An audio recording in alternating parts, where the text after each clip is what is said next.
E aí, pessoal, tudo certo? Hoje a gente vai mexer num assunto que parece super natural para a maioria das pessoas, quase como se fosse a única regra do jogo, a monogamia. Mas, e se eu te disser que ela não é a única forma de se relacionar? E que talvez ela nem seja o padrão que a gente imagina? Pois é, vamos mergulhar nesse universo e descobrir o que tem além. Para a gente começar, eu queria jogar essa pergunta no ar. Tenta imaginar por um segundo. Como seria amar, se conectar, criar laços, sem ter um roteiro pronto? Sem aquela hierarquia que diz que um tipo de amor é mais importante que o outro? É essa pulga atrás da orelha que vai guiar a nossa conversa de hoje. E para a gente não se perder nesse caminho, tá aqui o nosso mapa.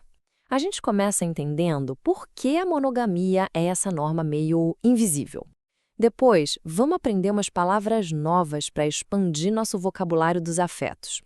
Na sequência, a gente vai fundo para entender as raízes históricas disso tudo, conhecer quem vive na prática essas outras formas de amar, dar uma espiada nos debates que rolam por aí e, para fechar, a gente vai descobrir uma ideia linda, que é a de reflorestar os afetos. Bora? Então, nossa primeira parada é essencial. Antes de sair explorando o mapa, a gente precisa entender onde a gente está pisando, qual é o nosso ponto de partida. E esse ponto de partida é a configuração que a maioria de nós conhece de core salteado, o sistema monogâmico. A escritora Brigitte Vassallo dá uma chave incrível para a gente entender isso. Ela diz que monogamia não é só sobre ter um parceiro ou uma parceira, é muito maior.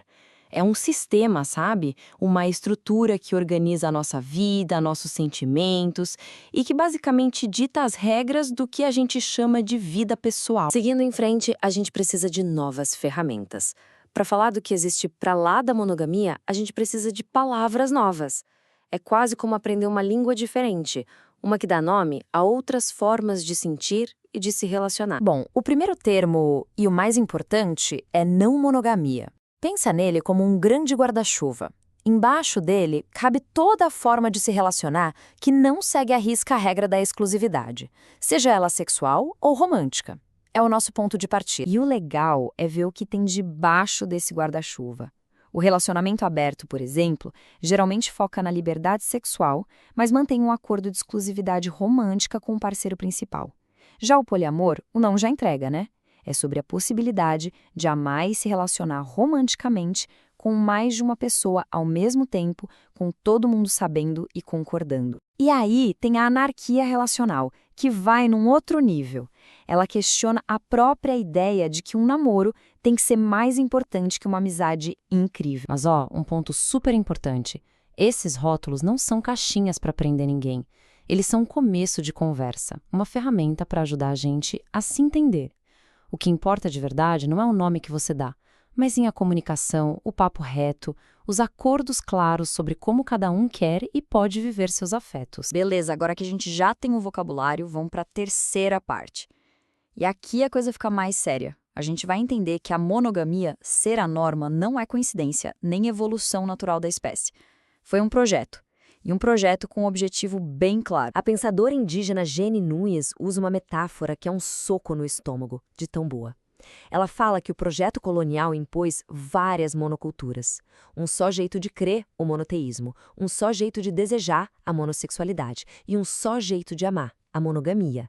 A lógica é a mesma em todos, apagar a diversidade e impor um modelo único e exclusivo. E quando a gente olha a linha do tempo, isso fica nítido. Antes dos europeus chegarem aqui, os povos originários tinham um monte de arranjos diferentes de família e de cuidado. Aí, no século XVI, chegam os jesuítas e impõem a monogamia cristã como um jeito de civilizar o povo. Séculos depois, Engels vai conectar isso com a necessidade de proteger a propriedade privada. Foi só lá no século XX que as revoluções sexuais começaram a balançar essa estrutura toda. Para os colonizadores, o plano era bem simples. Aquelas relações dos indígenas que eram mais fluidas, que podiam acabar, aquilo era visto como uma bagunça, como algo que não era confiável. A meta era trocar essa dinâmica toda pelo contrato do casamento monogâmico, que era visto como algo sério, permanente e que servia aos interesses da igreja e do Estado. Ok, a gente já viu a teoria, já viu a história. Mas e aí? Como isso funciona hoje, na vida real? Agora a gente vai conhecer como as pessoas estão construindo suas vidas, suas famílias e seus laços fora desse roteiro que todo mundo conhece. O relato do Gustavo, que mora com mais 4 adultos e ajuda a criar 3 crianças, é muito legal para a gente entender isso na prática. Ele conta que, com mais gente dividindo o trampo, os desafios de criar filhos ficam bem mais leves. E, o mais importante, as crianças crescem com vários exemplos de afeto, com uma rede de cuidado em volta delas. Só que viver fora da norma tem um custo, né? Porque o mundo não foi pensado para essas famílias. Os perrengues são muito reais. É difícil achar um apartamento que funcione para todo mundo, é um parto conseguir um contrato de aluguel quando mais de 2 pessoas querem somar a renda, a lei não reconhece esses arranjos, sem falar no medo constante do preconceito na escola, no trabalho, na própria família. Agora, a gente entra numa parte mais espinhosa. Porque se você acha que o mundo da não monogamia é um paraíso sem treta, você está bem enganado. Dentro do próprio movimento, o debate pega fogo, tem muita crítica e muita tensão. E essa é a pergunta que não quer calar em muitos desses debates. Será que em certas bolhas, principalmente em alguns meios queer e de esquerda, a não monogamia deixou de ser uma possibilidade para virar uma espécie de nova regra, uma nova pressão? Uma das críticas mais fortes é sobre a tal da não monogamia de mercado. Sabe quando um assunto político e profundo vira produto de prateleira? Vira um textinho de 10 dicas para abrir seu relacionamento, que ignora toda a discussão sobre poder, sobre capitalismo, sobre raça.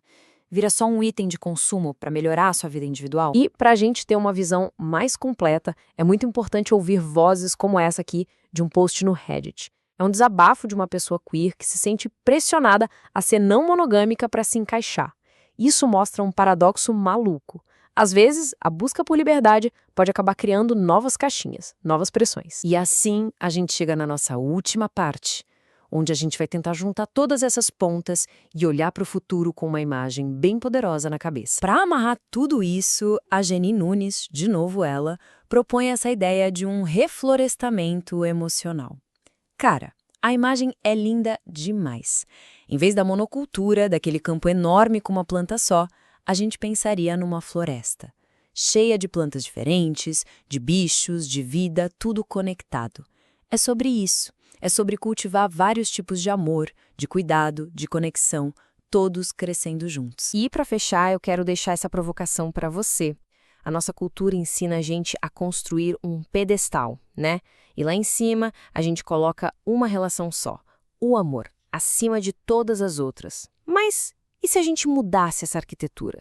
Se em vez de um pedestal que é rígido, solitário e hierárquico, a gente se dedicasse a tecer uma rede de afetos, uma rede forte, flexível, que ampara a gente de verdade. Fica aí a reflexão.